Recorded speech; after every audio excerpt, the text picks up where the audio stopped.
사랑하는 성도 여러분 반갑습니다. 영암교회 365 성경통독 에베소서 개요 말씀을 맡은 서우진 목사입니다.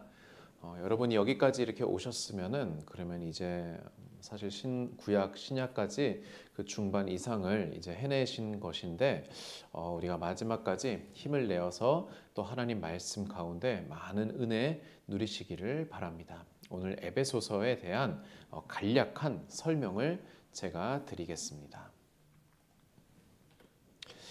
이 에베소서 말 그대로 에베소인들에게 보내는 바울의 편지입니다. 여기에서 이제 저자가 나오죠. 저자는 대부분의 학자들이 바울로 그렇게 인정을 하고 있습니다. 이 에베소서가 쓰여진 때를 우리가 보게 될 때에 이 에베소서에는 3장 1절 그리고 4장 1절, 6장 20절 등의 바울이 지금 갇혀 있는 상태다라고 하는 그런 언급들이 나옵니다. 3장 1절에 갇힌 자 된 나 바울은 4장 1절에 갇힌 내가 너희를 권하노니 그리고 6장 20절에 이 일을 위하여 내가 쇠사슬에 매인 사신이 되었다라고 그렇게 바울은 말하고 있습니다. 즉 바울은 지금 현재 감옥에 갇혀 있는 죄수의 신분이지요. 이것을 통하여서 우리가 유추를 하게 되면은 바울이 이때 당시 로마에서 가택연금을 당할 그 당시이다라고 추측을 하게 됩니다. 사도행전 28장에 나와 있고요. 그리고 연도로 따지면은 대략적으로 기원 후 60년에서 61년 혹은 62년까지 그렇게 보고 있습니다. 또 한 가지 가능성은 바울이 가이사랴에 체포되었던 당시, 그러니까 이보다 조금 더 앞선 시간이죠. 그때 사도행전 23장에서 26장 사이에 있었던 이 기간이라고도 보는데 좀 더 많은 학자들은 이제 전자 쪽 로마에서 쓰여졌을 가능성에 조금 더 무게를 두고 있습니다. 그렇기 때문에 여러분 이 바울의 에베소서를 볼 때는 우리가 지금도 몇 가지 도시가 나왔는데 그 도시들을 우리가 한번 좀 살펴볼 필요가 있는데요. 이전에 고린도전 후서라 갈라디아서 때도 마찬가지로 여러분이 보셨겠지만 여러분이 지도를 한번 봐주십시오. 지금 이 지도는 바울의 2차 전도 여행 당시의 지도입니다. 지금 조금 잘 안 보이시겠지만 이 녹색 화살표가 출발하는 곳이 바울과 또 바울의 선교팀이 시작을 했던 베이스 캠프였던 안디옥 교회죠. 이 안디옥에서 소아시아를 쭉 횡단하여서 드로아에서 2차 전도 여행 당시에 이제 바다를 넘습니다. 그래서 그리스, 마케도니아 지방으로 넘어가죠. 거기에서 데살로니가, 빌립보 이런 주요 도시들을 이제 지나면서 쭉 남쪽에 이제 아가야 지방, 고린도 쪽으로 이제 가게 되지요. 그리고 고린도에서 다시 배를 타고 또다시 터키로 가면서 여기에서 이제 에베소에 들르게 됩니다. 2차 전도 여행 시 바울은 에베소를 처음으로 방문하게 돼요. 그리고 그 에베소에서 사역자들을 만난 동역자들을 만난 후 이제 다시 돌아와서 이제 가이사랴로 돌아가게 됩니다. 그리고 또한 3차 전도 여행 시 2년 이상 이 에베소에 머무른 것을 우리가 보게 됩니다. 여러분 바울이 한 도시에 1년 넘게 머무른 것이 그렇게 흔한 일이 아니에요. 그런 의미에서 봤을 때 에베소 같은 경우에는 바울이 상당히 공을 들여서 사역을 하고 또 사람을 키워내고 교회를 세운 곳이라고 우리가 볼 수 있을 것입니다. 이 에베소에 거주하는 동안 대부분의 학자들은 고린도 전서를 바로 이곳에서 썼을 것이다 라고 그렇게 보고 있어요. 고린도에서 사역했다가 에베소서로 와서 고린도 교회의 상황을 염려하며 편지를 쓰고 했다는 그러한 추측을 많이들 하고 있습니다. 이 에베소는 이제 소아시아 지역에서 굉장히 중요한 거점 도시로 볼 수가 있고 그리고 특별히 문화적으로 종교적으로도 굉장히 발달한 곳이었습니다. 그러한 에베소에 이제 하나님의 교회가 들어서게 된 것이죠. 이 에베소서의 전체적인 주제를 보게 되면은 바로 하나됨이라는 것을 우리가 이야기할 수 있습니다. 어떤 하나됨일까요?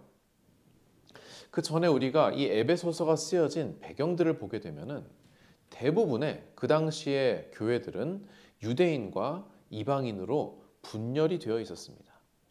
이것이 막 교회 건물 반으로 가르고 할 정도의 그런 분열은 아니었지만 교회 건물 자체가 별로 없었던 때이니까요. 그러나 그 공동체가 10명이든 30명이든 100명이든 혹은 그 이상이든 그 안에 이방인들의 모임이 있고 그리고 유대인들의 모임이 따로 있었고 이들은 서로 섞이기가 영 어려운 그러한 상황이었죠. 여러분이 로마서를 이제 읽었을 때에 그 개관에서 아마 다루어졌겠지만 그 당시 먼저 복음을 받아들인 것은 유대인들이었죠. 그리고 예수님도 유대인이었고 여러 가지 가르침들도 유대인이 이해하기 좀 더 수월한 것들이 많았습니다. 초창기에 예루살렘 교회 또 안디옥 교회에서 초창기에 복음을 받아들인 것은 유대인들이었어요. 하지만 안디옥에서부터 바울과 바나바의 사역으로 그 복음이 점점 더 퍼져나가면서 또 예루살렘 교회에서도 베드로가 고넬료의 집안에 복음을 전하고 많은 이방인들에게 복음이 전하면서 이방인들이 그 교회로 유입되기 시작했어요. 그런데 이 이방인들은요, 말하자면 생초자거든요. 복음에 대해서, 하나님에 대해서, 구약 성경에 대해 하나도 모르는 그런 이방인들이었단 말이에요. 그렇기 때문에 이 이방인들의 입장에서 율법이라느니 할례라느니 그런 구약의 약속이라느니 언약이라느니 그러한 개념들은 너무나도 생소했던 겁니다. 생활 습관도 더더욱더 그리했고요. 그래서 대부분의 교회들이 초창기 교회들이 유대인과 이방인으로 분열되었었어요. 그래서 거기에 따라서 바울을 비롯한 초창기의 그 사도들이 똑같이 한 목소리로 주장하고 또 강조했던 것이 무엇이었냐면 바로 하나됨, 일치, 연합에 대한 것이었습니다. 에베소 교회도 마찬가지였고요. 이 에베소서를 통하여서 바울은 특별히 예수 그리스도와의 하나됨을 통하여서 이루어지는 전 인류의 일치를 여기에서 논하고 있습니다. 에베소서를 보시게 되면은요, 다른 고린도 전후서나 갈라디아서, 빌립보서와는 조금 다른 느낌을 여러분이 받으실 수 있습니다. 에베소서하고 이 뒤 이어 나오는 이제 골로새서가 에베소서와 아주 유사한데요. 에베소서와 골로새서랑 로마서, 고린도 전후서, 빌립보서, 갈라디아서는 되게 느낌이 달라요. 왜 그런지 아십니까? 여러분이 유심히 읽다 보면은요, 고린도 전후서 혹은 로마서를 읽을 때는요, 도대체 고린도 교회는 어떠한 교회였길래 바울이 이렇게까지 얘기했을까? 로마 교회의 모습, 고린도 교회의 개성, 또 갈라디아 교회에 있을 당시, 빌립보 교회에 있을 당시 바울이 겪었던 그러한 사적인 경험들이 거기에 녹아져 있습니다. 그래서 이 빌립보서는 명백하게 빌립보 교인들에게 보라고 쓴, 말하자면은 개인톡이라고 보시면 됩니다. 개인 문자라고 보시면 돼요. 고린도 전후서는 고린도 교회에 읽으라고 준 거고 갈라디아서는 갈라디아 교회에 읽으라고 준 겁니다. 그런데 여러분, 이 에베소서와 또 뒤이어 나오는 골로새서 같은 경우에는 어떤 느낌이냐 하면은 나에게 온 에베소 교회에 온 편지가 맞기는 맞는데 그런데 에베소 교회의 특징들이 그렇게 잘 나타나 있진 않아요. 오히려 어떤 느낌이 강하냐 하면은 에베소 교회 읽고 그리고 다른 교회에도 알려줘라. 말하자면 약간 단체 문자, 단체 톡 같은 그런 느낌이 듭니다. 그 교회별의 개성이 명확하게 나타나 있지 않아요. 오히려 바울은 이 에베소서에서 조금 더 포괄적이고 보편적인 그런 이야기를 하게 됩니다. 그래서 고린도 전후서나 빌립보서처럼 이렇게 직접 확 와닿는 그러한 문구들이, 그러한 가르침들이 없는 대신에 이 에베소서에는 조금 더 보편적인 이야기, 누가 어느 시대에 어느 교회가 읽더라도 곧바로 적용하고 그리고 묵상할 수 있는 그러한 폭넓은 이야기들이 여기에 많이 들어가 있습니다. 그래서 바울이 이 에베소서를 통해 말하고자 하는 것 중에 하나가 바로 예수 그리스도와의 하나됨, 그 하나됨을 통하여서 온 인류가 일치를 경험하는 것, 그것에 대한 이야기를 하고 있습니다. 좀 더 나누어서 보면은 이 앞부분 1장부터 3장까지는 바울이 그리스도 안에서의 하나됨을 이야기하고 있습니다.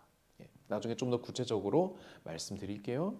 그리고 또 이어서 4장과 6장까지는 그렇게 그리스도 안에서의 하나됨을 경험한 성도들이 어떻게 삶 속에서 또 교회 안에서 그 하나됨을 실천할 것인가에 대한 이야기가 뒤이어 나오고 있습니다. 조금 더 살펴보자면은 여러분 에베소서를 읽을 때 6장에 해당되는 그리 길지 않은 서신서인데요. 이것을 읽을 때 조금만 속도를 늦추시면서 조금 더 정독에 가깝게 여러분이 한번 읽어보시면 좋을 것 같습니다. 어떠한 부분을 좀 집중해서 읽으시면 좋으냐 하면은요. 먼저 1, 3장을 읽으실 때에는 그 가운데 삼위일체, 성부, 성자, 성령 하나님의 구원의 사역을 한번 이해해 보십시오. 바울은 이 에베소서 1장부터 굉장히 세련된 그런 용어와 단어들을 선택하여서 하나님의 구원에 대한 그 신학적인 정리를 대단히 탁월하게 해놓고 있습니다. 특별히 이 구원이 그리스도 안에서 이루어지지만 소수를 위한 혹은 개인을 위한 구원이 아니라 정말로 폭넓은 인류를 위한 구원의 계획임을 그렇게 보여주고 있어요. 성부와 성자와 성령의 사역을 통하여서 말이죠.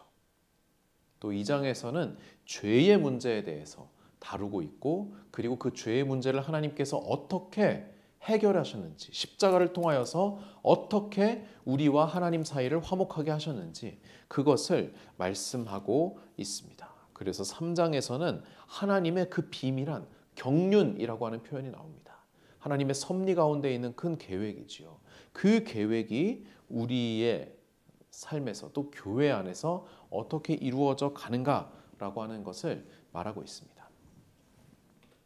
이어서 이제 4장 그리고 5장의 한 중반까지는 이제 어떠한 내용이 나오냐 하면은 특별히 교회 안에서의 그리스도인의 하나됨을 이야기하고 있습니다. 그것을 한번 묵상하시면 좋을 것 같습니다. 그래서 많이 알려진 그러한 여러분이 들어보셨을 법한 구절들이 4장, 5장, 또 6장에 많이 등장하고 있는데요. 그것들을 여러분이 꼼꼼하게 한번 읽으시되 특별히 바울은 거룩함이라고 하는 포인트에 집중을 하고 있습니다. 교회 안에서 하나가 되어라. 그러나 여러분이 중요하게 생각해야 될 것은 어둠이 아닌 빛의 자녀로 살아가는 거룩함이다 라고 하는 것도 강조하고 있어요.